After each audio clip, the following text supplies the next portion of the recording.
Assalamualaikum warahmatullahi wabarakatuh. Bagaimana kabarnya anak-anakku sekalian?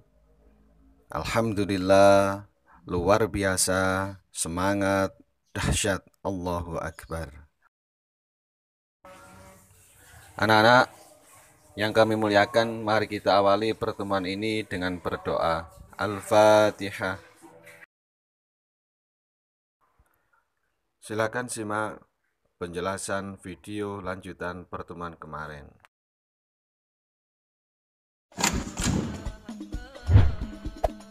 Fungsi dari rumus awalan adalah untuk mengisi aransemen pada saat awal masuk, yaitu setelah kode dari bastung atau dari selo, dan rumus ini hanya dipakai satu kali saja pada satu lagu. Fungsi dari rumus dasaran adalah untuk mengisi aransemen pada saat awal, yaitu setelah rumus awalan. Rumus ini dipakai berulang-ulang setelah rumus awalan hingga ke kur, atau dari ref hingga ke kur.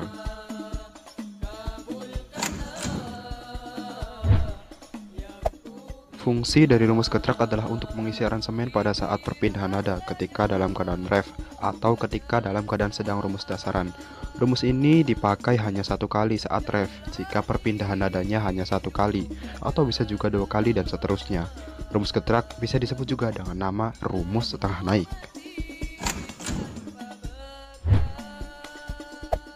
Fungsi dari rumus naik adalah untuk mengisi aransemen pada saat perpindahan nada dari ref ke kur, atau bisa dikatakan ketika kita hendak menuju ke rumus tarik, maka kita harus melewati pintu depan yang dinamakan rumus naik.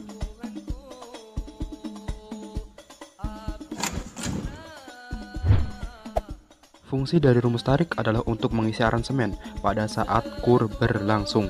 Sama seperti rumus dasaran yang dilakukan berulang-ulang, bedanya rumus tarik ini dilakukan pada saat sedang kur.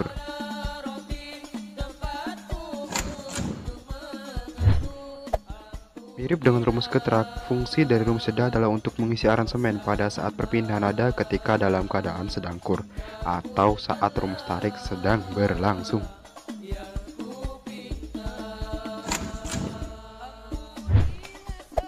Yang terakhir adalah rumus turun, yaitu berfungsi untuk mengisi aransemen pada saat perpindahan nada dari kur ke ref. Bisa dikatakan ini adalah pintu belakang, jadi ketika ingin ke ref lagi, harus melewati rumus ini dulu. Rumus ini disebut juga sebagai penutup, karena saat lagu atau sholawat berakhir ditutup dengan rumus ini.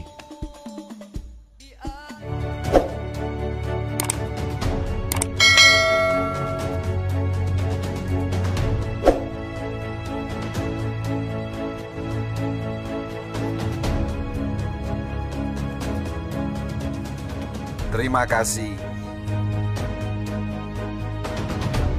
Assalamualaikum warahmatullahi wabarakatuh.